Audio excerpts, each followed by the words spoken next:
এই যে মহা দুর্নীতি করা সেই খালটি, যেটা অল্প দিনের মধ্যে ইউনিয়ন চেয়ারম্যান এবং পানি উন্নয়ন বোর্ডের কন্ট্রাক্টর মিলে যে বিশাল যে দুর্নীতি, বাংলাদেশের সর্বোচ্চ দুর্নীতি, এই দুর্নীতি এই খালের মাধ্যমে হয়েছে। মূলত সরকারি যে খালটি ছিল, মূলত খাল ছিল হলো রাস্তার ওপার দিয়ে, ওই ঘরগুলার ভিতর দিয়ে। এটি হচ্ছে আর ননিখির ইউনিয়নের গোয়ালগ্রাম মৌজার এক খাল।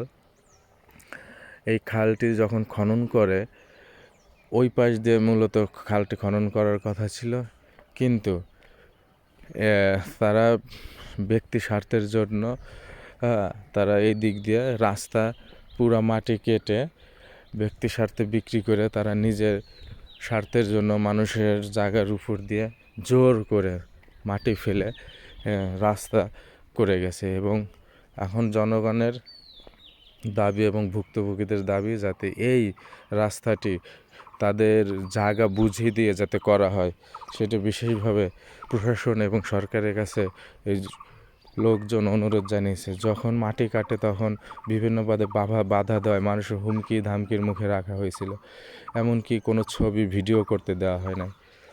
তাই সরকারের কাছে অনুরোধ, প্রশাসনের কাছে, যে এই বিষয়টি যেন তদন্ত সাপেক্ষে আনা হয় এবং এটার যেন সমাধান দেওয়া হয় এবং জনগণ যেন সরকারের প্রতি আশ্বাস এবং বিশ্বাস রেখে তারা যেন এখানে নির্ভয়ে বসবাস করতে পারে।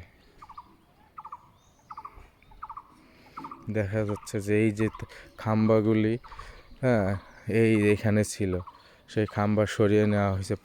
হ্যাঁ, এখানে যে দুর্নীতি, এই দুর্নীতিটা যেন মানুষের সম্মুখে আসে, যে মানুষ যে চাপা ভয় রয়েছে, যে সে ভয় যেন মানুষের মন থেকে চলে যায় এবং সে সাহস পায়। তাই এই বিষয়টি যেন তদন্ত করে দেখা হয় এবং খতিয়ে দেখা হয়। মানুষের এখান দিয়ে অনেক বসতি, ঘর বাড়ি ছিল, সমস্ত কিছু সরিয়ে নেওয়া হয়েছে ভয়ে, এবং এটা যেন পুনরায় তদন্ত হয় এবং যেন মানুষ তার সঠিক বিচার পায়।